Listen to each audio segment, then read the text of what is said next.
எல்லாம் வல்ல இறைவனின் பேரொருளால் வல்லான் வகுத்த வழிகொப்ப அம்மன் அருள் டிவி நேயர்கள் அனைவருக்கும் எனது மனமார்ந்த வாழ்த்துக்களும் வணக்கமும்.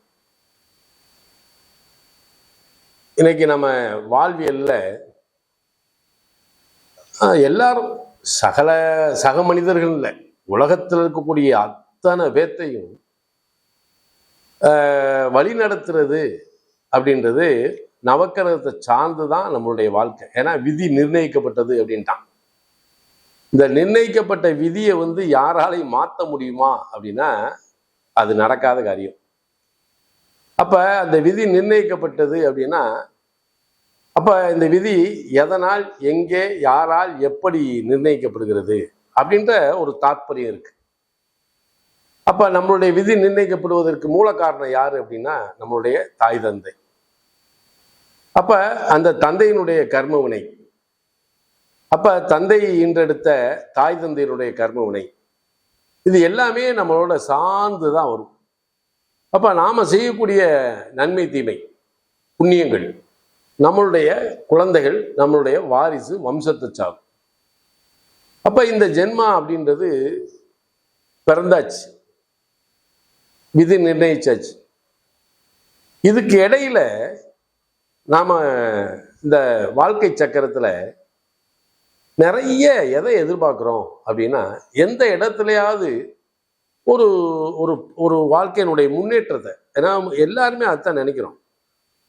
பாடுபடுறவன் அத்தனை பேரும் பாடுபட்டுக்கிட்டு தான் இருக்கான். பாடுபட்டதுக்கு தகுந்த கூலி கிடைக்குதா அப்படின்னு ஒரு சாரருக்கு குறைபடக்கூடியவங்களும் இருக்காங்க.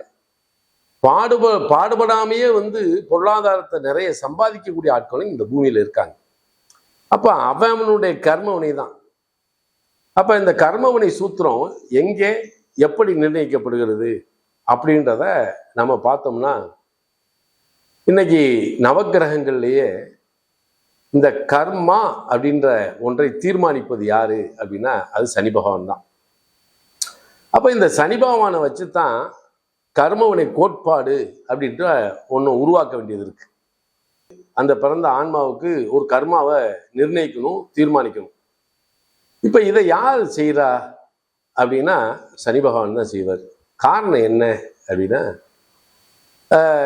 இப்ப காலபுருஷ தத்துவம் அப்படின்னு ஒண்ணு இருக்கு. இந்த ஜோடியாக்ல ராசி மண்டலம்னு ஒண்ணு இருக்கு இல்லையா?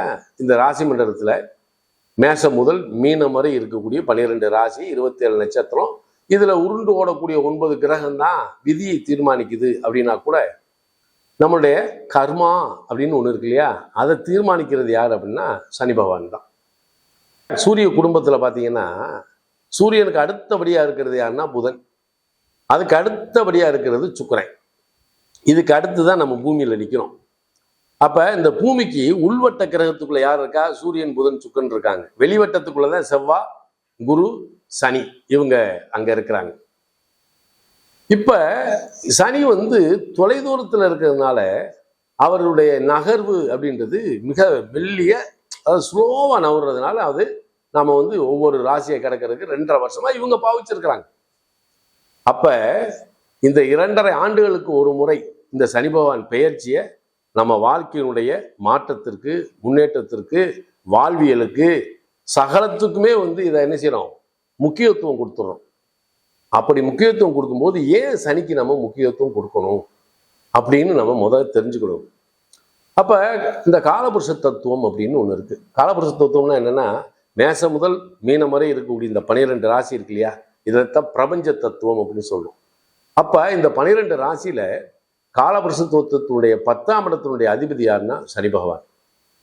அவர் தான் கர்மஸ்தானாதிபதி. அப்ப அந்த கர்மஸ்தானாதிபதி என்ன செய்யறாரு? 11ஆம் இடத்ததிபதி ஐய கும்பத்துக்கும் அவர் தான் அதிபதி ஆயிடுறாரு. அப்ப பிறந்த ஆன்மாக்களுக்கு கர்மாவை தீர்மானிப்பது மட்டுமல்ல, அந்த கர்மாவின் மூலமாக கிடைக்கக்கூடிய லாபம் எவ்வளவு, நன்மை எவ்வளவு என்பதை சனி பகவான் தான் தீர்மானிக்கிறார். இந்த சனி பயிற்சி ஒவ்வொரு ராசிக்கும் அவர் என்ன செய்யறார், என்ன செய்வார் அப்படின்றத நம்ம பார்ப்போமா? மீனம் ஒரு புரிந்து கொள்ள முடியாத, அறியப்படாத, பல ரகசியங்களை உள்ளடக்கிய மீனராசி நேயர்களே, மீன லக்ன நேயர்களே, இந்த ராசியில சனி பகவான் பயிற்சி ஆகிறாரு. இது ஜென்மச்சனியாச்சே. எல்லாரும் பலன்களை வந்து அவங்க மனப்போக்குக்கெல்லாம் எழுதியிருக்காங்களே, அவ்வளவு கஷ்டமா, இன்னமும் நான் கஷ்டப்படணுமா, விரயத்தில் இருந்த சனி என்னைய பாடா படுத்திட்டாரு, இப்போ வந்து ஜென்மத்தில் என்ன பாடுபடுத்த போறாரோ அப்படின்ற ஒரு பயம், ஒரு மன தாக்கம் இருக்கும் இல்லையா? இப்போ அசரப்படாது. என்ன காரணம் அப்படின்னா, பொதுவாக மீனம், இந்த மீனத்தில் பிறந்திருக்கோம் அப்படின்னா நீங்கள் ஒரு விஷயத்தை மட்டும் தெரிஞ்சுக்கணும். போன ஜென்மத்தில் நாம் எதை விட்டுட்டு வந்தோம்னு இருக்கு இல்லையா, என்ன வச்சுட்டு வந்தோமோ அதை தவிர வேற ஒன்றையும் இந்த ஜென்மாவில் தொடவே முடியாது. அப்போ இந்த சனி பகவான் வந்து யாரு? லாபாதிபதி, விரையாதிபதி. அவர் ராசியில் வந்து உட்கார்றார். நல்ல பழகிய நண்பன் மூலமாக மிகப்பெரிய ஒரு பொருளாதார இழப்பை நாம் சந்திக்க போகிறோம்ன்றது இந்த இதில் தெரியுது. அப்போ நம்ம என்ன செய்யலாம்? எச்சரிக்கை ஆயிடலாமா? சரி, மூத்ததாக பிறந்த அக்கா அண்ணே அவங்களுக்கு இந்த இதில் வந்து ஒரு ஒரு சொத்துல கையெழுத்து போட்டு கொடுத்தா அவங்க வந்து இதாகிடுவாங்கன்னு சொல்கிறாங்க. இந்த இடத்துல பார்க்கணும், நமக்குரிய பங்கு இருக்கான்னு பார்த்துக்கணும். ஏன்னா இந்த சொத்து பாக பிரிவினை இப்போ வரும். சார் சொத்து இல்லைன்னா விட்டுரு, அதை பற்றி நீ ஏன் கவலைப்படுற? ஆனால் 3ஆம் இடத்தை சனி பார்க்கிறார். இனிமேல் தான் உன்னுடைய வார்த்தைகளில் வந்து ரொம்ப கவனமாக இருக்கணும். நீ என்ன பேசுகிறோன்றதுல கவனமாக இருக்கணும். ஒரு காரியத்தை எடுத்து செய்யும்போது அந்த காரியத்தில் அனுகூலம் இருக்கா இல்லையான்றதை டிசைட் பண்ணிடணும். அப்போ இந்த இடத்துல வந்து நாம் கையெழுத்து போடுறது மூலமாக பெரிய தொகையை இழக்க போகிறோம்னு இருக்கு. அப்புறம் ஏன் கையெழுத்து போடுற இல்லையா? இப்போ இதே பாகுப்பிரிவினை வந்து நிற்குது, சொத்து பாகுப்பிரிவினை நிற்குது.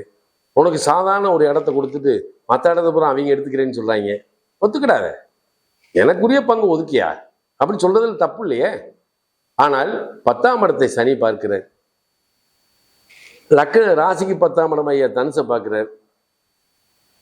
அப்போ 10ஆம் இடத்தை சனி பார்க்கிறாரு அப்படின்னா நமக்கு ஏதோ ஒரு தொழிலில் மாற்றமாக போகுது, உத்தியோகத்தில் மாற்றமாக போகுதுன்னு உறுதியாக சொல்லலாம். அப்படி ஒரு இடத்துல வந்து ஒரு ரிசர்வ் ஏரியா அல்லது ஒரு இடத்துல வந்து போட்டாங்கனாலும் அதை விரும்பி ஏற்றுக்கிட்டு நீங்கள் செய்யுங்க. ஏன்னா ப்ரொமோஷனும் உண்டு, டிரான்ஸ்ஃபரும் உண்டு இல்லைங்கள, ஆனால் உயர்வு உண்டு. அப்போ நீங்கள் ஒரு இடத்துல வந்து டிரான்ஸ்ஃபர் ஆகி உங்களுக்கு வேலை டிரான்ஸ்ஃபர் ஆகுது அப்படின்னா அந்த இடத்துல போகும்போது உங்களுடைய மதிப்பு மரியாதை கூட போகுதுன்னு அர்த்தம். அப்போ நீங்கள் பார்க்கக்கூடிய தொழில்துறை நல்லா இருக்க போகுதுன்னு அர்த்தம். வங்கியில் பணியாற்றக்கூடியவர்கள், கல்விச்சாலைகளில் பணியாற்றக்கூடியவர்கள் வேலைப்பளு கூடும், ஆனால் அவங்க மதிப்பு மரியாதை கூடும். சில பேருக்கு மீனத்தில் பிறந்தவங்க கல்லூரியில் வந்து ப்ரொஃபஸராக இருப்பாங்க. திடீர்னு அவங்களுக்கு வந்து அதிலே ஒரு டீன் மாதிரியோ அல்லது விபி மாதிரியோ ஏதாவது உயர்வு கொடுத்துரும். மிகப்பெரிய பொறுப்பை கிரீடத்தை தூக்கி தலையில் வச்சுரும். அப்போ சின்ன நம்ம சாப்பிடக்கூட முடியாது, நேரம் இருக்காதுன்னு வைங்களேன். அப்படி வந்து வேலையிலே வேலைன்னே கிடப்போம், ஓய்வு இருக்காது. இந்த இடத்துல என்ன நான் சொல்லுவேன்னா, நீங்கள் சரியான ஓய்வு எடுக்கணும். அதுதான் இங்கே இருக்கிற மெயின். ஏன்னா ஓய்வு இல்லாத உழைப்பு உடம்பை பாதிச்சிடும்.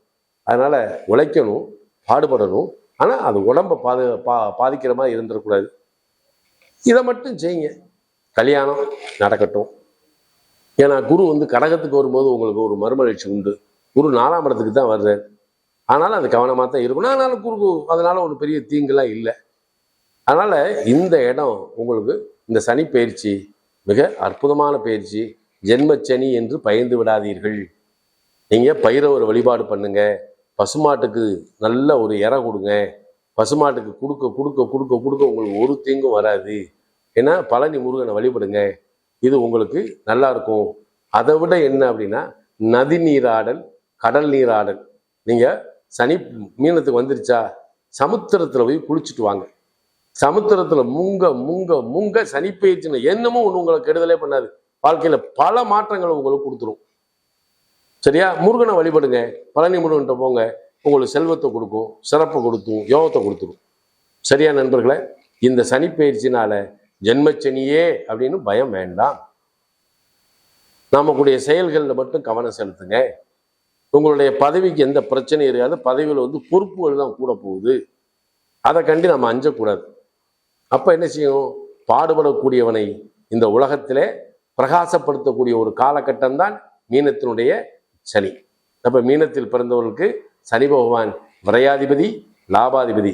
நண்பர் மூலமாக நம்பிக்கையா நீங்க எதிரையும் இழந்துடக்கூடாது. அதை எச்சரிக்கையா தான் இருக்கணும். அது வருதுன்னு நம்ம தான் சுதாரிக்கணும். சரியா? இதை மட்டும் செய்யுங்க, உங்க வாழ்க்கை என்றென்றும் வசந்தமாக இருக்கும் என்று சொல்லி வாழ்த்துக்களை தெரிவித்துக் கொள்கின்றேன். நன்றி.